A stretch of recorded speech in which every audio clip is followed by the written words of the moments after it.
Welcome back, AP.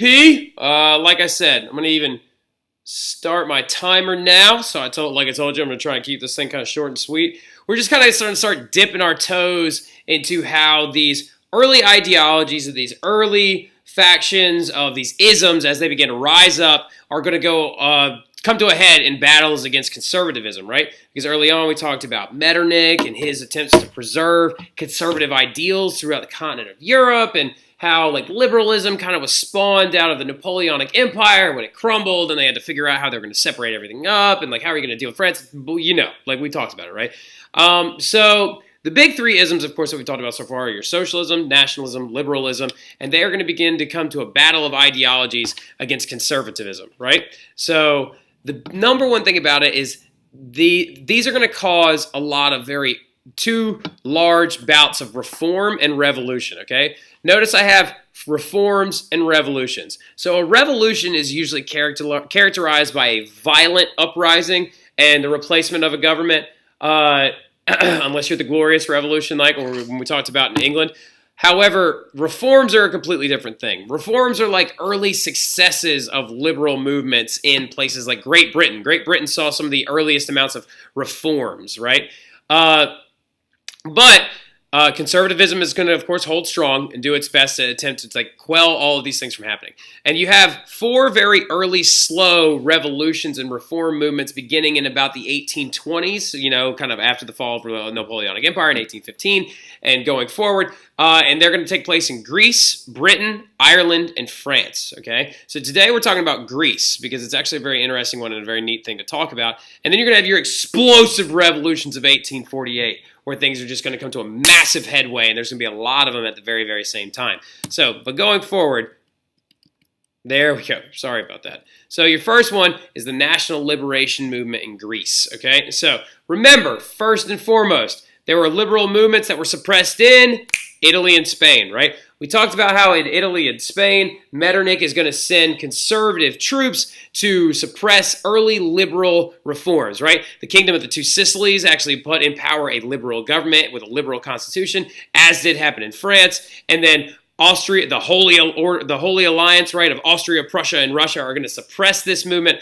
by sending in troops to stop this from actually occurring or progressing any further forward. So the main thing you need to understand going forward, background-wise, is the Greeks were controlled for a long time by the early Ottoman Turks, okay? So the Ottoman Turks and the Ottoman Empire expanded, and it was brushing up against the Austro-Hungarian Empire. The Ottoman Turks controlled most of what you could consider the Balkans for a very, very long time.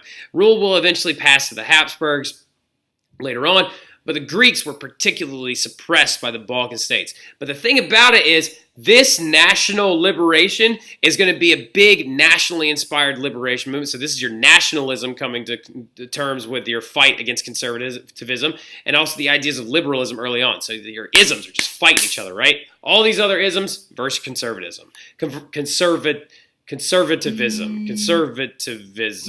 All right, so, but the Greeks were united nationally under their language and the Greek Orthodox religion.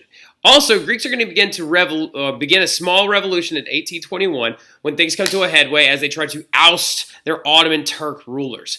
Now, they petitioned to the Austrian government, the Prussians and the Russians as well, the Holy Alliance, saying, we need help in this to like banish them from our lands. We are not Turkish. We are Greek. We are united under these ideals. We got to get these guys out of here.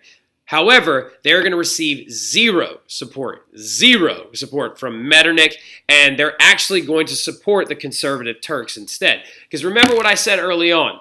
Even though they were Islamic, the Russians and the Ottomans actually stopped fighting for some time due to the fact that they were both trying to uphold conservative values in their countries. So, Team Conservative did not give any aid to this new liberal movement in Greece, right? So, sorry, I tried to make them all like come up one at a time. Didn't work out very well.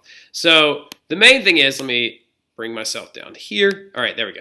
So the Greek cause is going to become a very popular, holy cause, though, against the Turks. All throughout Europe, a lot of these Germans and French and British and the Russians, the Prussians, a lot of people are going to believe, like, I understand the conservative government wants to hold these people down, but are they wrong? Are they wrong for wanting to rise up and push out these Islamic forces? Are they wrong for wanting to try and get the Ottomans out of Europe altogether? Are they wrong for trying to banish this foreign ideology, right? But it actually became a very, very holy, very popular cause. Lord Byron, the very famous English poet, actually died in a very romantic fashion. We were talking about romantic art today. During the cause, saying that Greece may yet be free. So an English poet actually went down and tried to actually really try to help this liberal cause, right? That Greece may yet be free, and he actually died in the process.